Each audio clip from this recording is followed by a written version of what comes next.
नमस्कार साथियों, जय जोहार। आज एक बहुत बड़ा एक्सपोजे करने हम आपके सामने आए हैं। जैसा कि राजू सर ने कहा कि हमारे देश में कुछ भी हो सकता है, क्योंकि जब तक बीजेपी सरकार है तब तक हर तरह का फ्रॉड, हर तरह की चोरी मुमकिन है।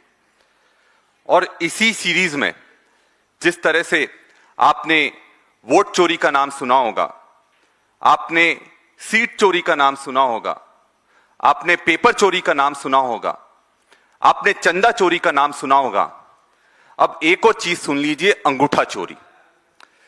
यह अंगूठा चोरी क्या है? ये लोगों की आइडेंटिटी छीनने का काम है। जिस तरह से एसआईआर में बहुत बड़ा चढ़ाकर बातें करी गई कि एसआईआर में हम लोगों को जोड़ रहे हैं, पर आपने यह भी देखा कि एसआईआर में जिंदा लोगों के भी नाम काटे गए क्योंकि उनको चुनाव जीतना था। वैसे ही अंगूठा चोरी में उन्होंने मरे हुए लोगों को जिंदा करा और उनके अंगूठे लिए। यह है सिंगरौली फाइल्स। सिंगरौली में हमारे साथियों ने इन्वेस्टिगेशन करा और उसमें जो निकल कर आया बहुत चौंकाने वाला था। जो धिरोली कोल ब्लॉक है, जो Tata tech minerals private limited का है, जो कि अडानी की कंपनी है, उसमें जो तथ्य सामने आए उससे पूरा सिस्टम हिल जाता है। क्योंकि फर्जी ग्राम सभाएं हो रही हैं, ये हम सबको मालूम है, पर तथ्य क्या है वो तथ्य आज आप सबके सामने मैं लेकर आया हूं। और सिर्फ ये एक कॉर्पोरेट हाउस की बात नहीं है, पूरे देश में इस तरह की फर्जी ग्राम सभाएं हो रही हैं और बिना अनुमति के फर्जी अंगूठे के साथ में उनकी अनुमति लेकर धड़ल्ले से माइनिंग चल रही है। ग्राम सभाओं की अनुमति नहीं लेना यह फॉरेस्ट राइट एक्ट और पैसा कानून का उल्लंघन है। यह धज्जियां उड़ाई जा रही है संविधान की। तो फिर ग्राम सभाओं में अंगूठे किसने लगाए? क्या मरे हुए लोगों को लाया गया और उनका अंगूठा लिया गया? क्या फर्जी ग्राम सभाएं ली गई? मैं आपके सामने जो डॉक्यूमेंट्स रखने जा रहा हूं, ये आरटीआई से मिले हुए डॉक्यूमेंट्स हैं। ये कोई भी मनगढ़ंत कहानी नहीं है, आरटीआई से डॉक्यूमेंट्स मिले हैं। और जो डेथ सर्टिफिकेट आपके सामने भी मैं रख रहा हूं, जो कि ये सत्यापित करते हैं कि किस तरह से मरे हुए लोगों की अंगूठे लाए गए और उनसे अनुमति लेकर ग्राम सभाओं के प्रस्तावित किए गए। मैं चाहूंगा हमारे साथियों को कि जरा जो प्रेजेंटेशन है वो एक बार आप सबके सामने रखें। ये अंगूठा चोरी आज के नए भारत का एक आईना है कि किस तरह से फर्जी हस्ताक्षर, फर्जी रजिस्टर और फर्जी ग्राम सभाओं से फॉरेस्ट राइट एक्ट का और पैसा कानून की धज्जियां उड़ाई जा रही है। सबसे पहला नाम मैं लेना चाहूंगा बृजभान सिंह जी का। यहां पर आप देखोगे कि दो दस्तावेज आपके सामने हैं। एक तरफ उनका डेथ सर्टिफिकेट है, दूसरी तरफ ग्राम सभा में जो अनुमति ली गई है उसमें अंगूठा है। बृजभान सिंह जी 2014 में चल बसे और इसका डेथ सर्टिफिकेट आपके सामने है। पर जो उनसे सहमति ग्राम सभा में ली गई, चाहे वो एजेंडा दिनांक 20 नवंबर 2021 हो या फिर बैठक में हस्ताक्षर 2021 में 24 नवंबर को हो, तो इसका मतलब 7 वर्ष बाद, उनके मरने के 7 वर्ष बाद उनका एजेंडा दिनांक 2021 में उनके हस्ताक्षर नहीं लेते हुए उनके अंगूठा लिया गया। दूसरा उदाहरण फुलेश्वरी सिंह, इनकी मृत्यु 2018 में हो गई और जो बैठक में हस्ताक्षर लिए गए वो 2021 में, जो अंगूठा लिया गया 2021 में लिया गया। तीसरा जगबंदन सिंह गौंड, इनकी मृत्यु 2015 में हो गई, पर जो इनका अंगूठा लिया गया ग्राम सभा में 2021 में लिया गया। चौथा उदाहरण चंद सिंह, इनकी मृत्यु 2017 में हो गई, पर जो इनका अंगूठा लिया गया 2021 में ग्राम सभा में लिया गया। पांचवा उदाहरण नंदलाल सिंह खैरवार, इनकी मृत्यु 2014 में हो गई, पर जो इनका अंगूठा लिया गया ग्राम सभा में 2021 में लिया गया। छठा उदाहरण सुखवारिया सिंह खैरवार, इनकी मृत्यु 2017 में हो गई, पर इनका अंगूठा जो लिया गया ग्राम सभा की अनुमति में और खदान की अनुमति में और फॉरेस्ट के डाइवर्जन में, वो 2021 में लिया गया। तो ये प्रमाणित सत्यापित कॉपियां मैं आप सबको उपलब्ध करवा दूंगा, जो कि ये स्थापित करती है कि आज पूरे देश में फर्जी ग्राम सभाओं के माध्यम से जो लोग मर गए हैं उनके भी अंगूठे लिए जा रहे हैं, उनकी भी अनुमति ली जा रही है, और जिंदा लोगों को मारने का काम एसआईआर में करते हैं, पर अंगूठा चोरी में ये मरे लोगों को जिंदा कर कर उनकी अनुमति लेकर आदिवासियों की जमीन छीनने का काम ये भाजपा की सरकार कर रही है। और आखिरी में एक और मैं उदाहरण आपको दिखाता हूं। ये उदाहरण है सुमारू सिंह और सोनमती सिंह का। कौन थे सोनमती और सुमारू? ये वो लोग थे जो सिंगरौली में धिरोली कोल ब्लॉक का विरोध पूरी ताकत से कर रहे हैं, और ये डेलीगेशन लेकर दिल्ली आए थे राहुल गांधी जी से मिलने। उनके सामने पूरी बात भी रखी, जो आप बीती है वो भी बताई। पर इसमें मजेदार चीज क्या है? मजेदार चीज यह है कि इनका अंगूठा भी उस ग्राम सभा के प्रस्ताव में मौजूद है। अब आप बोलेंगे कि ये तो जिंदा है, तो अंगूठा आ गया तो कौन सी बड़ी बात है? बड़ी बात इसलिए है क्योंकि ये दोनों पढ़े लिखे लोग हैं, ये दोनों हस्ताक्षर करते हैं, अंगूठा नहीं लगाते। तो क्या बीजेपी सरकार पढ़े लिखे आदिवासियों को अंगूठा टेक बनाना चाहती है और इसी तरह से ये अपना विकास मॉडल आगे कर रही है? देखिए, इतिहास में एकलव्य का अंगूठा काटने का काम द्रोणाचार्य जी ने करा था, और जो उनका अधिकार था वो लिया गया था। आज के भारत में मोदी सरकार और बड़े बड़े उद्योगपति आदिवासियों का अंगूठा काटकर उनसे अनुमति ले रहे हैं और उनकी जमीन छीनने का काम ये लोग कर रहे हैं। हमारी जो मांगे हैं वो एकदम स्पष्ट हैं।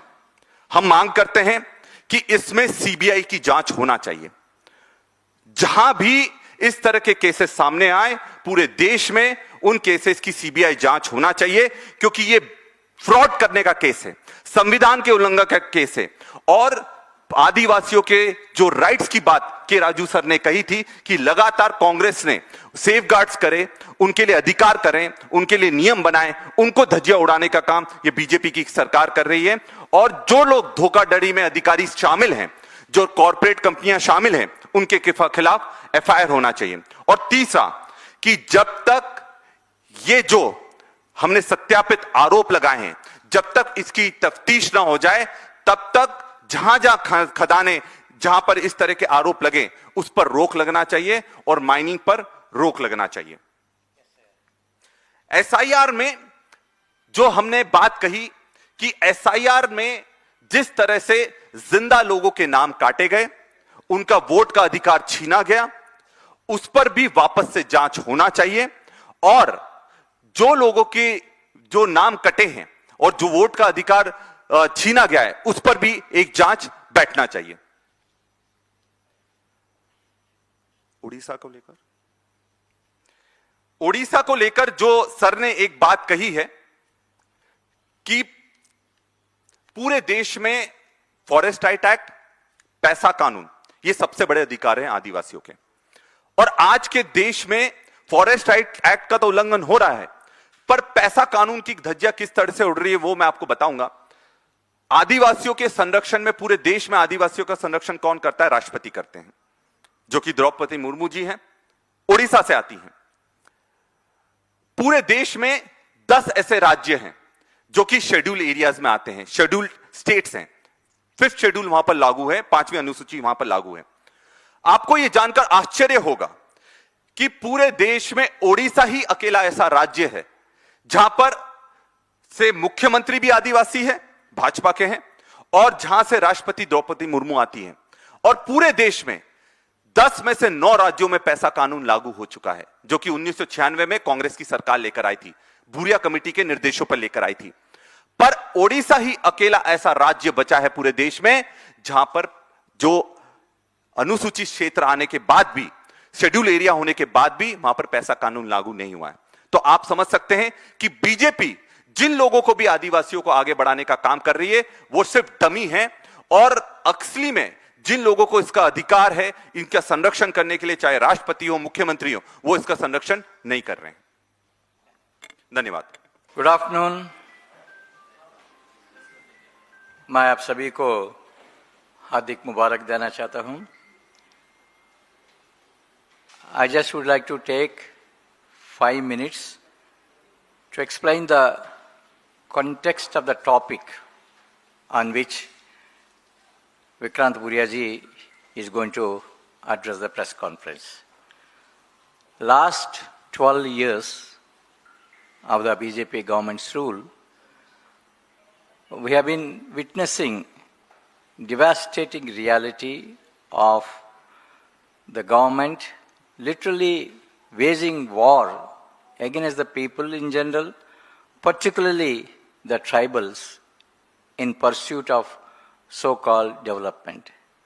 When the BJP government looks at Niyamagiri Hills, dense forests of Asdev, Arand, and lands of Bastar, Sijimali, and Raigad, they only see iron ore, coal, bauxite mines, but they fail to recognize the tribals, the tribal communities, their rights over Jal Jangal Jameen, their traditional practices, their religious practices.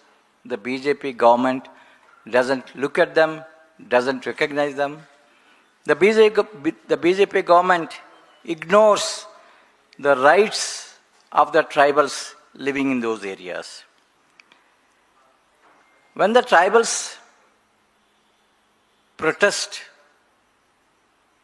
peacefully, the BJP government uses the police force, administration to silence them. This is something that we are seeing across every part of the country where acquisition of lands are happening for mining activities. BJP government has consistently chosen their corporate friends over constitutional rights of the tribals. I just would like to mention the repeated violations of various legislations that have endowed rights to the tribals, repeated violations of provisions of the Constitution in the pursuit of BJP to please their corporate friends and to hand over the mines to them. If you look at Forest Rights Act, the Section 3 of the Act has given very clearly rights to the tribals to manage the community forest resources. The Grama Sabhas are endowed with the rights to manage these community forest resources, and the claims for community forest resources have to be settled by the governments. But much before their claims are settled, land acquisition is happening and they are being displaced without any resettlement and rehabilitation. Section 4, subsection 5 of Forest Rights Act clearly states that premature eviction of the tribals without settling their rights and Forest Rights Act should not happen. But yet, in every state, the BJP is evicting the tribals without settling their rights under Forest Rights Act. Section 5 of the Forest Rights Act gives rights, powers to the tribals to manage the forest, to make sure that the forest is sustained, and also to see that no activities happen that would destroy the forest. But in the name of mining operations, forests are destroyed, and the tribals' oppositions, tribals' protests are totally ignored. UPA government have brought an act, Land Acquisition Resettlement Act 2013, which has stated very clearly that in the scheduled areas, lands of the tribals shall not be acquired without taking their consent. But we find no such process is followed. We have also seen how the provisions of Land Acquisition Resettlement Rehabilitation Act, as far as resettlement rights, rehabilitation rights, are totally ignored. Nowhere a very clear, well-defined package for resettlement rehabilitation of the tribals is offered to them. And the Grama Sabhas are empowered to articulate their objections, but the way the Grama Sabhas are conducted is a farce. They are all fake Grama Sabhas that are conducted. Section 4 to 9 of the Land Acquisition Resettlement Rehabilitation Act clearly defines a very important process called social impact assessment. The governments have to explain what is the impact of the project, how it is going to impact the livelihoods of the tribals, how it is going to impact the environment through a very consultative social impact assessment. But we find no such social impact assessments, public hearings are happening.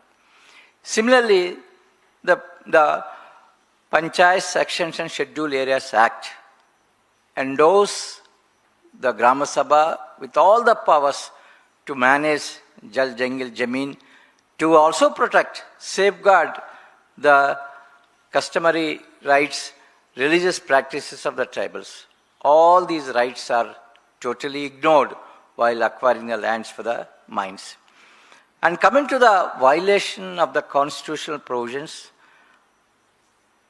the Article 244, which provides Schedule 5 in the tribal areas, gives rights to the tribals to protect their lands, protect their rights, protect their religious practices. All these constitutional provisions are ignored. And also Article 21, right to life, right to dignity, is also totally ignored while dealing with the tribals in acquisition of the land. So we need to, at this point of time, examine whether the BJP government cares for the rights of the tribals or gives importance to favor its corporate friends. It is in this context Dr. Vikrant Bhuria is going to come before you how the Grama Sabhas are totally kind of fake Grama Sabhas happen, how fake concerns are being taken in a particular land acquisition project, which he will explain in detail, which amplifies whatever I have placed before you. Thank you very much.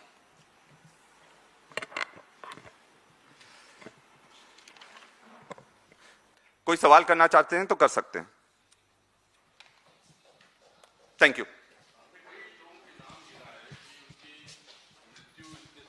जैसे फुलवरिया देवी का नाम गिना है कि 2018 में मृत्यु हुई और उनका अंगूठा 2021 में लिया गया, तो किसी और व्यक्ति का अंगूठा लिया गया उनका, वो तो हमने वो लिस्ट भी पूरी देख ली है, उसमें डुप्लीकेशंस नहीं है.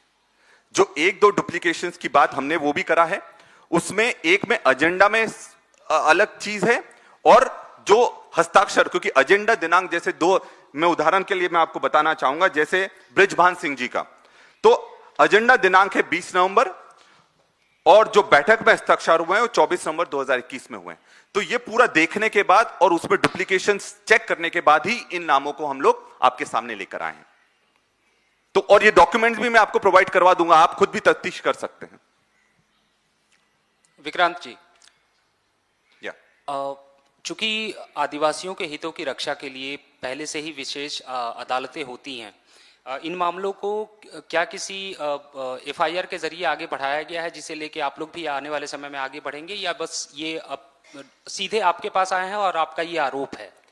देखिए, इसको लेकर हम सुप्रीम कोर्ट में भी जा रहे हैं और आज प्रेस कॉन्फ्रेंस कर क्योंकि ये हमारे पास 4-5 दिन पहले जब आया, हमको इन्वेस्टिगेशन क्योंकि कुछ सिविल सोसाइटी के लोग काफी लंबे समय से इसके लिए लड़ाई लड़ रहे थे, पर उनको मंच नहीं मिल पा रहा था। क्योंकि आपने देखा होगा ये जो दस्तावेज निकाल गए आरटीआई से निकाले गए हैं, और आरटीआई में दस्तावेज निकलने में बहुत समय लग जाता है।